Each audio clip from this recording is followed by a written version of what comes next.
to another motorcycle ride around, well, what is a very interesting part of London, the Isle of Dogs. We're going to start off in Limehouse Basin, skirting round the Canary Wharf development, going along Marsh Wall, turning right down past the Millwall Docks, Mudshoot, Island Gardens, back up again through Cubitt Town, heading towards Poplar, but we're actually going to swing a left at the Billingsgate Fish Market and come back through the main Canary Wharf development, underneath the Limehouse Link Tunnel, back along the highway past Tobacco Dock, Royal Mint towards the Tower of London, ending up in St Katharine's Dock.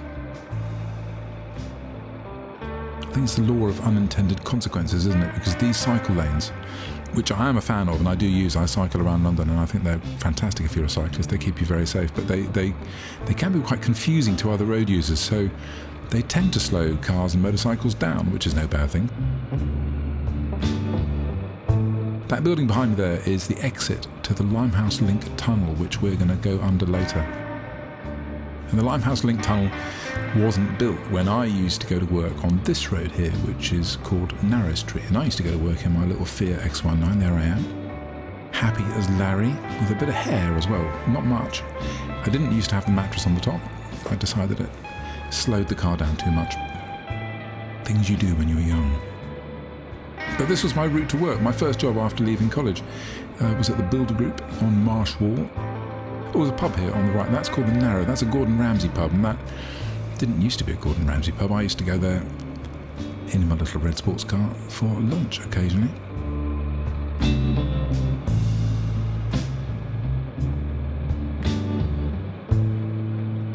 This whole area, in fact, was extensively rebuilt end of the 80s, 90s.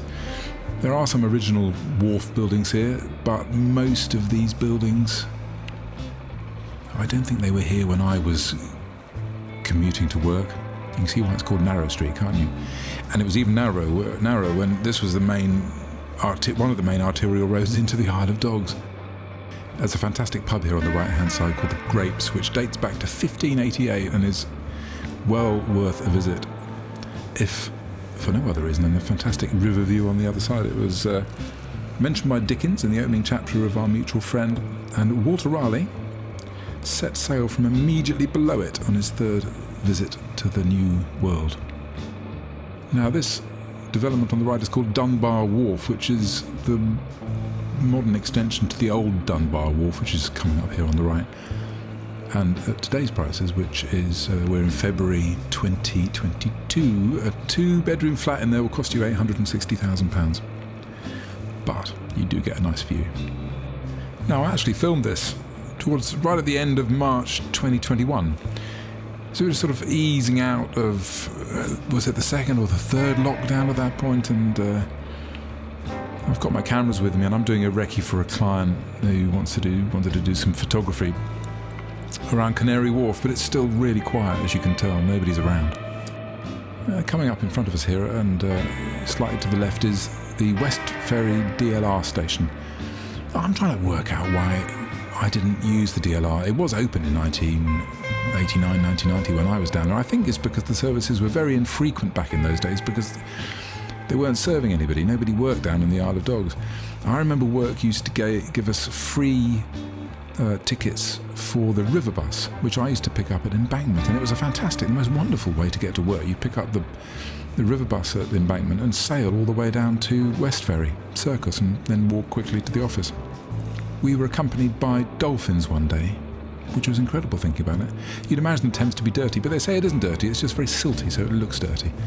On the left here is Cannon Workshops, and you'd also think they made cannons there, but they never did. It was opened in 1800, and it was always a store and a cooperage.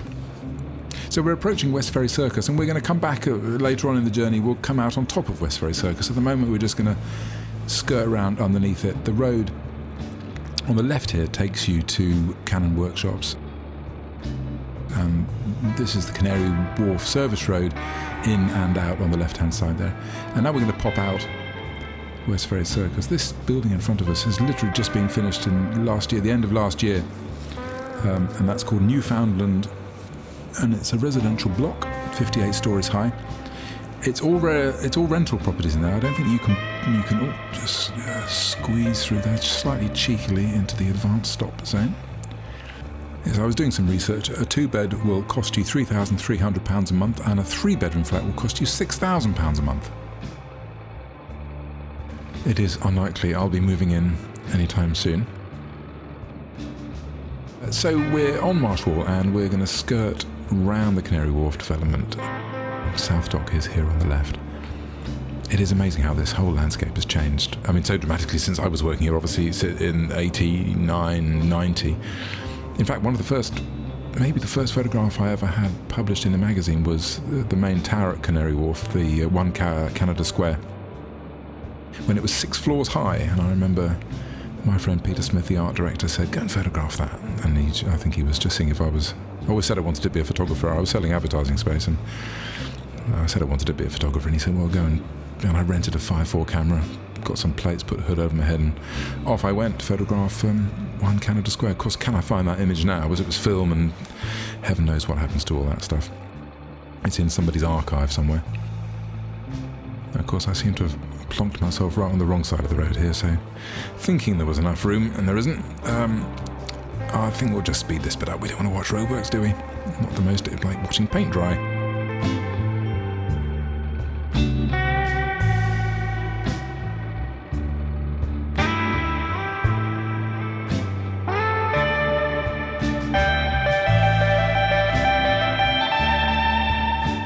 And on the 9th of February 1996, my friend Peter Smith, who was still working at the Builder Group, he called me and he said, "Paul, I think we've just been bombed." And in fact, that's what had happened. It was an IRA bomb that had gone off, and it was the end of a ceasefire that had been enforced. And if you compare this still, to a photograph taken the morning after the bomb, you can see the extent of the damage. Utterly horrific. And here's a shot looking to the left of that photograph. And the 2 people who died in that, amazingly, only 2 people died, but one of them was the guy who worked in the shops on the left here. That's been rebuilt since, but that was the newsagent that I used to pop into, and I knew him very well. So there's a lot of memories here. Obviously, the building stood on that side. It had to be demolished. It looks like it's been replaced by a huge residential development. And those are the shops behind there. I used to buy my sandwiches and a newspaper, and fags, I think, in those days. I used to sit on a little bench having my sandwiches on the top of Millwall Inner Dock, which is just down there behind the DLR. And I remember, I think the low-rise buildings there existed, but nothing else did. So it was a strange sort of. You felt like you're right on the edge of London. Anyway, so you can see a DLR train up there. Look, we're riding alongside it. We're going to turn right now and head down into East Ferry Road, which will take us south from we're sort of, I suppose, halfway down the Isle of Dogs at the moment, and now this road takes us due south, right down, running alongside the Millwall Docks.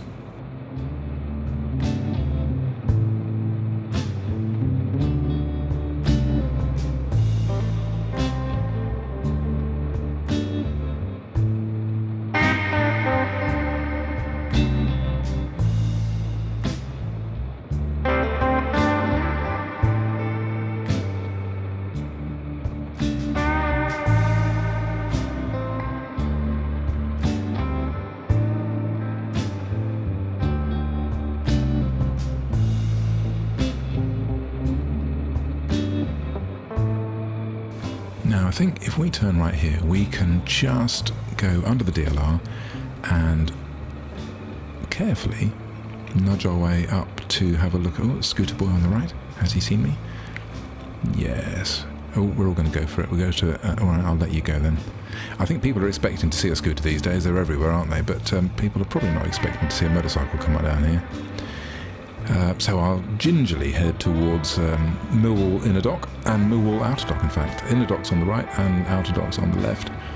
Millwall Dock opened in 1868 and closed in 1981, along with all the other royal docks, which had become uneconomic. All the boats were going to Tilbury, and only relatively small and only relatively small boats can use these docks, and they just became uneconomic and were shut in the early 80s. And of course, without any transport links and without any economic activity, and therefore without any jobs, the Docklands fell into a pretty grim state, really. And they still were when I was here in 89-90. The London Docklands Development Corporation was trying their best to get redevelopment going on, but it was a big ask to get people to come down here. And of course, now we have the Jubilee line down here. We've got the DLR, we've got the Limehouse Link Tunnel, and there's Scooter Boy. Is that the same? That's the same Scooter Boy as we saw last time. Do you think he's been waiting for me? Gosh, maybe we're famous. Anyway, so there's a lot of reasons now. It's much easier to work down here, and it's a lot easier to live down here. But I still get the feeling there are two distinct communities: the new community and the old community. And in fact, from this line virtually onwards, we're heading into Old Docklands, which has been untouched since the 1800s, really, and certainly since the 1980s. Now, there's an Asda here on the left, and that supermarket has actually been built on the site of the old Millwall football ground, which was opened in 1890 and became the home of Millwall athletic football team.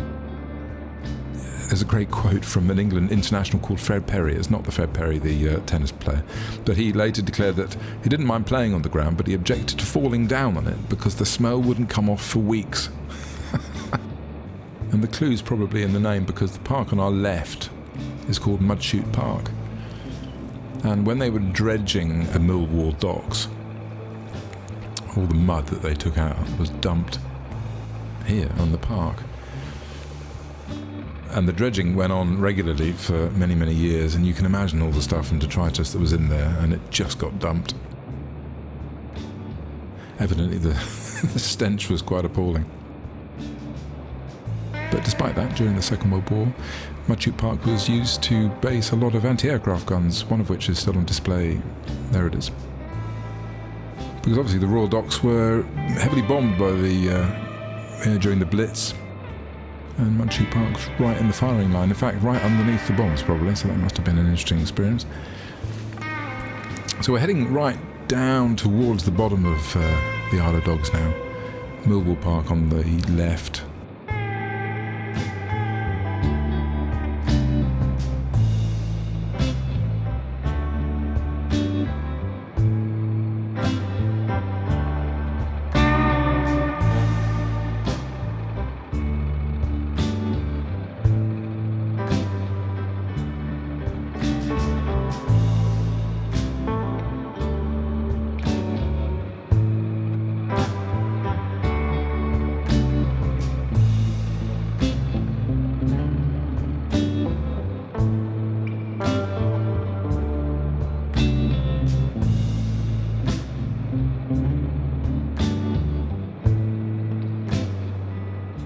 And we're approaching, on the right-hand side here, the Poplar, Blackwall and District Rowing Club, which was founded in 1854. It's said to be one of the oldest rowing clubs in the country.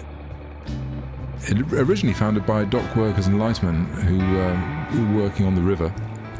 There they are. Well, some of them. And it's interesting because they worked on the river. They were classed as professionals, and they could only compete against other professional rowing clubs. Oh, the sand there. It's like a beach. Unusual. On the other side of the river is Greenwich. If I just edge out of here, leaving our little mini beach behind, that building doesn't look like it was built in 1854, does it? Anyway, if we take a right here, we swing around towards Island Gardens, which is a lovely little park right on the riverfront. And the glass domed building you can see on the right just there is not an observatory, it's actually the entrance to the Greenwich Foot Tunnel, which is a nice little stroll. And if you go down there, you pop out the other side of the river, right by the Cutty Sark. In the distance you can just see the Greenwich Naval College. I must admit, a wide-angle lens is not exactly the best way to show an object in the distance, but there it is in all its glory. could get the DLR from Bank to Island Garden stations, which we're just going to pass in a moment, and then stroll down to the entrance to the walkway there, walk under the river, end up at the Cutty Sark. In fact, or you could cycle it. In fact, I've done that journey. There's an incredible superhighway that runs all the way from Big Ben to Tower Bridge and beyond. In fact, it sort of goes to Canada Water and then kind of peters out. But I cycled it the other day, and they're building a new extension to it that will go all the way down to Greenwich. At the moment, that's Island Garden stations on the left. At the moment, it's lethal because you're sort of they haven't finished it. So as a cyclist, you're squeezed in with all the other traffic, and it's very unpleasant.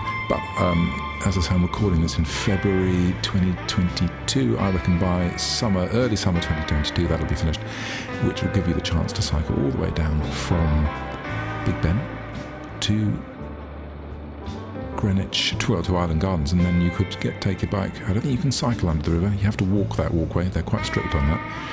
But anyway, you end up at the Cutty Sark. Lots of options. We are travelling northbound on the east side of the Isle of Dogs, and as you can tell, this area is very different to the glass, stainless steel and money on the northwest side of the island. And as we swing round to the left here, the new Canary Wharf, the new Isle of Dogs, the gleaming money towers make their reappearance.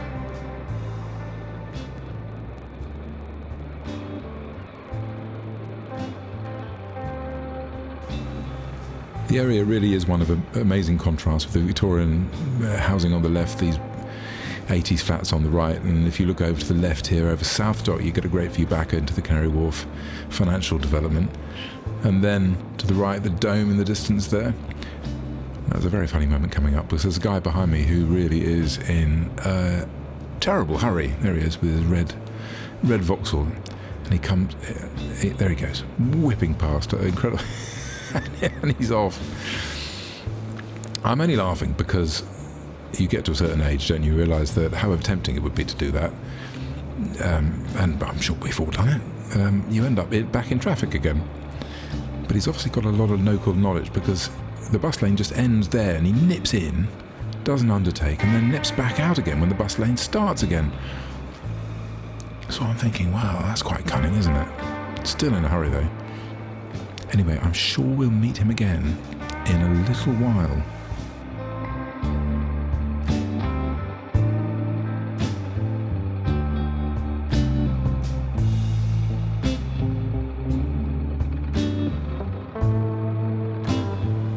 Yes, and there's the bus lane just starting again. So the really great advantage of a motorcycle, as long as you're careful, is you can beat the traffic just by nipping alongside here and just edging in there. This looks quicker than actually it is. I'm going the speed limit, so if it's a 20, I've been in 20 and a 30. Oh, there's our friend again, look. Oh, it's a 20 here, so I've only been in 20. It's the wide angle lens, honestly, trust me, that makes it look as if we're going very fast. And here's our friend again. I told you we'd catch up with him. I'm waiting for the Formula 1 style start away from the lights here. Oh well. How very disappointing. No smoking rubber. Anyway, we are going to leave him to it. And there he goes. Fantastic. We're going to take a left here. Up to Billingsgate Market. And more importantly, on the right-hand side, seems to have gone. There was a drive-through, a large McDonald's there. Well, I could tell you about Billingsgate Market, but frankly, the disappointment on my face.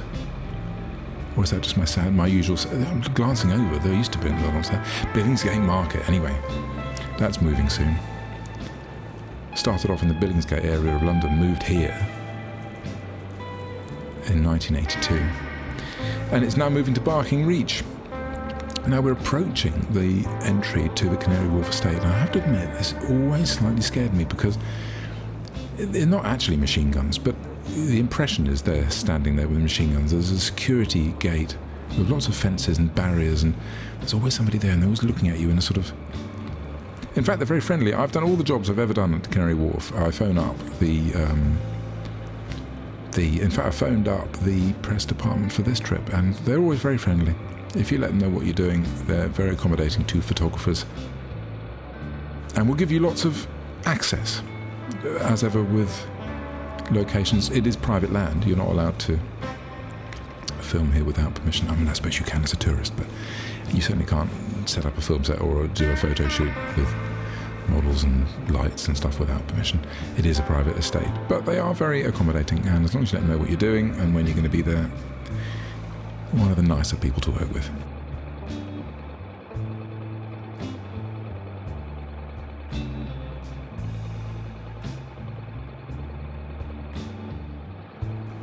So we're right in the heart of the Canary Wharf development at the moment, and I thought it might be interesting just to have a quick detour down to the new Crossrail railway station, which is an incredible bit of architecture. One what I have photographed. In fact, here is a shot. Of course, it's one of the transport links I forgot to mention. You not only got the DLR, got the Jubilee line, and soon, very soon, imminently, is the Elizabeth line, the Crossrail link. And that is the station above, which we're just underneath now. And in the bubbly bit at the top, you could just see some of the plants. It's the most incredible indoor garden. And this isn't one of my shots. And in sourcing this image, it's made me realise, because I've never been able to get a good shot of it. I've never probably been there on a good day. And it's made me realise that in fact it just comes alive at dusk. So there's the answer. Photograph those gardens at dusk. But it's going to be quite a destination.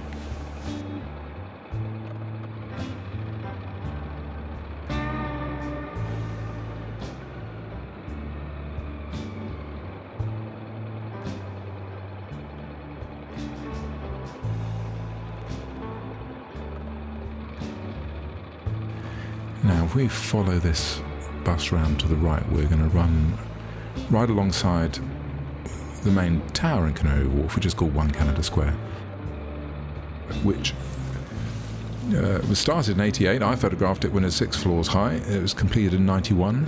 It's the third tallest building in the UK. It's 800 feet above sea level. These columns here, back in the day, I remember doing a shoot for Mini World magazine, and I plonked a classic Mini between the columns and the building and took a shot of it one Sunday morning. Can you imagine doing that now? I mean, definitely be hauled off the site in short order. I think even the patience of the press department of Canary Wharf would be tested by me saying, can I park a car underneath 1 Canada Square? But anyway, back in the day, I just turned up one Sunday morning and nobody seemed to be bothered, really. Maybe the building was empty. I can't remember. I just remember doing the shot. It was a magnificent shot, which of course I've lost. I'm saying it's magnificent. In my memory, it's magnificent. But it was all shiny steel, and I think the car looked fantastic. Anyway, we're now coming out of the Canary Wharf development. So we're approaching the roundabout that we went under Westferry Circus in the start of the video, where, I showed you those access roads into the service roads into Canary Wharf, and there's a little garden area here which I'll try and see if we can get into, with some fantastic views, both looking back at Canary Wharf and looking west towards the city of London. Look at that, this is filmed in March, and people are out. That's global warming for you. March, people are out with their t-shirt, me included. I should have a motorcycle jacket on, so please forgive me. This is not safe, children. This is my sort of European look. In fact, that's a Vespa helmet that only recently I got out from under the stairs and hadn't used for so long that the whole thing had gone completely mouldy. It's all very unfortunate. So, my European look is no more.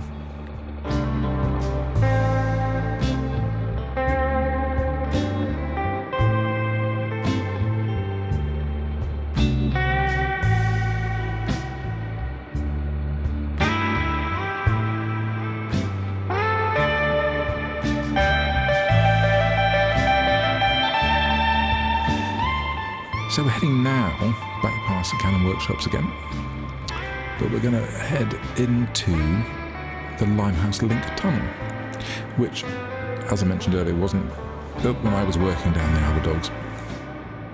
In fact, It was built between 89 and 93. It's just over a mile long.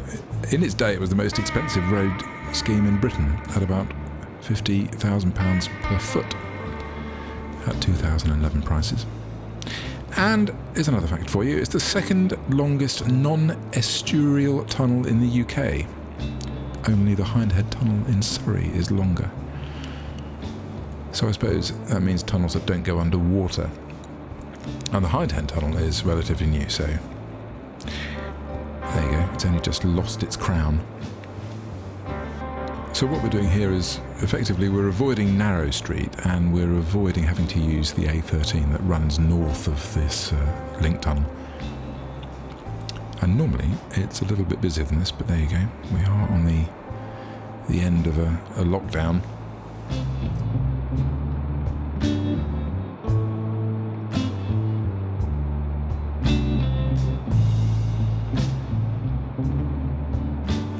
Now we're approaching the end of the Limehouse Link Tunnel. Quick look over the shoulder. They call it a lifesaver on a motorcycle, don't they? And there's the building that we saw at the start of the film, the exit building to the Limehouse Tunnel. We're now on the imaginatively titled Highway, the Highway. That indeed is the highway that takes us all the way back into the city.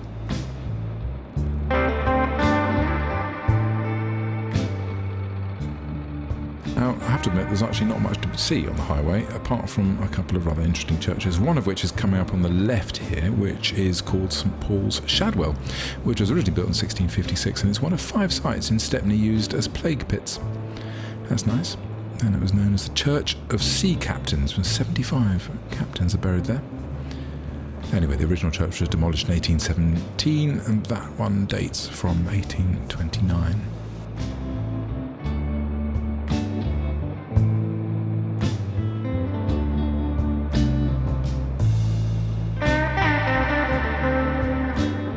There's another church you'll see on the right here, which is called St George's in the east, and that's one of 6 Hawksmoor churches in London. There it is on the right, and that was built between 1714 and 1729. On the left is Tobacco Dock, which was built in 1812 and closed in 69. When I was using this road, it was derelict. In fact, they just made it into a shopping centre, which closed after a couple of years and closed in 1991. But it was used as barracks during the 2012 Olympics.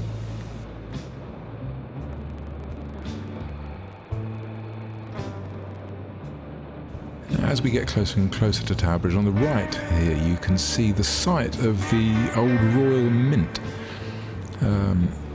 which was originally in the Tower of London. It moved into the building just there on the left, you can see, in 1809, left in 1987, and it's now relocated in Wales. I'm intrigued about the idea of the Royal Mint being based in the Tower of London, which is just in front of us here on the left. Which nowadays I suppose you associate as being a sort of World Heritage Site, a tourist attraction, the crown jewels, not with manufacturing coinage. But anyway, and in fact, until recently, until 1809,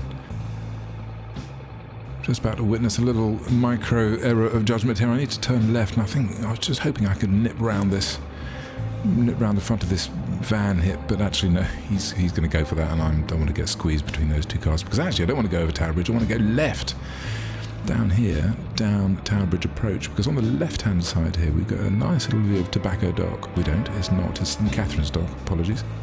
St Katharine's Dock is a lovely part of town. I had a client here on the left. I'm just staring into the windows, they're not there. In fact, I only realised recently they've relocated, they probably never were there. But it's always interesting just exploring maybe slightly off the beaten track, because if you take the steps down, if you're on Tower Bridge, and there's some steps that take you down to ground level, and you can walk from there. In fact, can you see the steps? I wonder what this truck's doing, this van's doing. I want to go down there. Yes, and just squeeze around that gap. Here we go. So the steps on the right hand side, and you come down there, and not only then can you carry on walking ahead down to the left, which is a nice view along the river. You can go to the right, takes you back to Tower of London, but also you can go where I'm going now, which takes you under this tunnel into, after the police car, of course. Bit of my best behaviour. let him stay there, which takes you under this tunnel and which takes you into St Katharine's Dock. In fact, here's a picture I took of St Katharine's Dock. In fact, just there where that yellow parasol is, that's the road we've just come down. So here we are arriving into St Katharine's Dock, and that's the end of our journey. Thanks very much for sticking with it. Haven't quite decided where we're going to go next. Please subscribe, that'll be helpful. You get notified if I upload a new video. I'll try and do it a bit more regularly.